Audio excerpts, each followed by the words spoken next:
భక్తుల యొక్క మనోభావాలకు సంబంధించినటువంటి అంశం. అక్కడ ఒక్క చుక్క పాలు లేకుండా, కొంచెం పెరుగు లేకుండా, అంత ఎన్న లేకుండా నెయ్యిని సృష్టించారు. సృష్టించి కల్తీ లేదని చెబుతారు. 5 సంవత్సరాల పాటు 250 కోట్ల రూపాయలు దొబ్బేశారు. దొబ్బారు. ఆ సారాయిలో లాక్కున్నారు, ఇసుకలో లాక్కున్నారు, మైల్స్ లో లాక్కున్నారు. కానీ శ్రీవారి మనోభావాలు, వాళ్ళ భక్తుల మనోభావాలు దెబ్బతీసే విధంగా కోట్ల రూపాయలు సంపాదించుకొని దాంట్లో మళ్ళీ ఏం జరగలేదని అబద్ధ ప్రచారాలు చేస్తున్నారు. ఒక ప్రభుత్వంగా శ్రీవారి యొక్క గౌరవ ప్రతిష్టలు పెంచే విధంగా, భక్తుల మనోభావాలు దెబ్బతీయకుండా ఉండే విధంగా చూడాల్సిన బాధ్యత మా మీద ఉంది. దానిలో భాగంగానే ఇదంతా కూడా వాళ్ళు కల్తీ చేశారు. కల్తీ నెయ్యి, రసాయనాలతోటి నెయ్యిని క్రియేట్ చేశారని మేము చెబుతున్నాం. మేము రప్ప నరికేస్తామని ఫ్లెక్సీలు పెట్టామా? మ్యాజిక్ ఫిగర్ 88 దాటిన వెంటనే గొంతులు లేపేస్తామని చెప్పేసి మేము ఫ్లెక్సీలు పెట్టామా? మేము ఏం పెట్టలేదు కదా. మేము మీరెవరు కూడా ఇదిగో ఇట్లా జరిగింది అతని కాలంలో అని చెప్పాం. నీ పద్ధతిలో నువ్వు ప్రచారం చేసుకుంటావు. నేను చించేస్తానంటే నువ్వు చించేస్తే మీద చూస్తా కూర్చుంటారా? చించేస్తానన్నావు, నిన్న మాట్లాడావు, వెళ్ళిపోయావు. ఇప్పుడు చించదానికి అని చెప్పేసి రౌడీలు మొత్తం తీసుకొని వచ్చేస్తే, అడ్డొచ్చినటువంటి ప్రజల్ని భయభ్రాంతులు గురి చేస్తే, అక్కడ ఉన్నటువంటి కార్యకర్తల మీద దాడి చేస్తే, మాణిక్యాలరావు గారు అవన్నీ మీరు చేస్తున్నారని కదా. ఒక సామాజిక వర్గం పెద్ద ఎత్తున ఆయన మీద దాడులు చేస్తున్నది, ఇల్లును మొత్తం ధ్వంసం చేశారు. ఆయన ఇంట్లో ఉంటే భయభ్రాంతులు మీరు ఇప్పుడు చేస్తున్నారని ఎంతంత రాళ్ళతోటి ఆ కార్లు అవన్నీ కూడా పగల కొడుతున్నారు. మీరు అంటే శ్రీవారి దగ్గరికి వెళ్ళే వాళ్ళు ఒక సామాజిక వర్గం వెళ్తారా? అమరావతిలో ఒక సామాజిక వర్గం ఉందని చెప్పేసి నిన్నటిదాకా ప్రచారం చేశారు. అమరావతిలో ఒక సామాజిక వర్గం ఉందా? శ్రీవారి దగ్గరికి వెళ్ళే వాళ్ళు ఒక సామాజిక వర్గం. బుద్ధుండాలా మాట్లాడితే. అసలు అంబటి రాంబాబు అక్కడ డిబేట్లో ఎవరెవరు కూర్చున్నారో నాకు తెలీదు. అంబటి రాంబాబు ప్రజల యొక్క ఓట్లతోటి గెలిచినటువంటి చంద్రబాబు నాయుడు గారిని, రాజ్యాంగబద్ధంగా ప్రమాణ స్వీకారం చేసినటువంటి చంద్రబాబు నాయుడు గారిని బూతులు తిడతాడు. మీరు యాక్సెప్ట్ చేస్తారా? I am straight question. ఎవడైనా అక్కడ కూర్చోడు యాక్సెప్ట్ చేస్తారా? మరి అలాంటి వాడు ఏం చేయాలి చెప్పండి అండి. ఎవరో ఒకళ్ళిద్దరు రాళ్ళు వేసారో చెప్తారు. ఆ రోజు ఏం మాట్లాడాడు? బూతులు తిట్టే వాళ్ళని సమర్థిస్తున్నాడు అని చెప్పేసి బోసడికి అన్నందుకు ఇంత పొడుగును పొడుచుకొచ్చి మా దేవాలయం మీద దాడి చేశారు కదా, మా మీద కేసులు పెట్టారు కదా. అంటే ఇవాళ చంద్రబాబు నాయుడు గారిని తిడితే మేమేమైనా దాడులు చేసామా?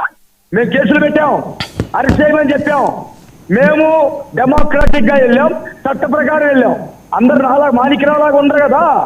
ఎవరో ఆవేశపరులు ఉంటారు, బాధపడ్డే వాళ్ళు ఉంటారు, లేదా జగన్మోహన్ రెడ్డి చెప్పిన సిద్ధాంతం ప్రకారం బీపీ పెరిగిన వాళ్ళు ఉంటారు. దాన్ని పట్టుకుంటారు ఏంటండి? అతను పొలిటిక్స్ 40 సంవత్సరాల నుంచి రాజకీయాల్లో ఉన్నాడు అంబటి రాంబాబు.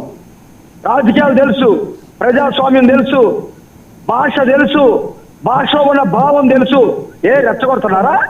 రెచ్చగొట్టడానికి జగన్మోహన్ రెడ్డి తాయిలాలు ఇచ్చాడా? లేకపోతే ఒక కుట్ర జరుగుతుందా?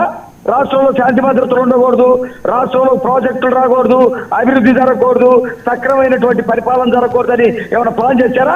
అంటే మాణిక్యాలరావు గారు ఇప్పుడు కొద్దిసేపటి క్రితం ఆయన ఒక ప్రెస్ మీట్ కూడా పెట్టడం జరిగింది. నేను చంద్రబాబు నాయుడు గారిని అనలేదు, నన్ను తిట్టిన వాళ్ళని నేను తిట్టాను అంటున్నాడు ఆయన. ఎవరు? అతను ఎందుకు? అంబటి గారు. అసలు అతను ఎందుకు తిడతారండి? చంద్రబాబు నాయుడు గారు మీరు ప్లే చేయండి.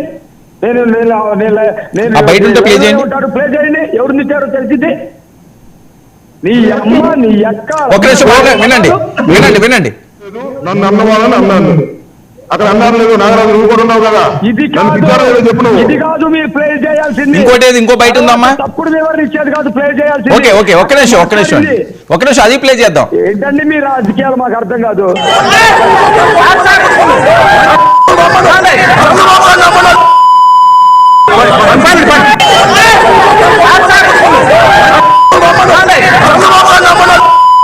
ఓకే మీరు ఆ వాయిస్ తీసేస్తే ఎవరికి అర్థమైంది? ఓకే అది బయటికి పెట్టలేం కదండి మీడియాలో. ఓకే అది తప్పుడు కాదండి. మాణిక్యాలరావు ఒకసారి అది తప్పుడు మాట, అది బయటికి మేము రిలీజ్ చేయలేం.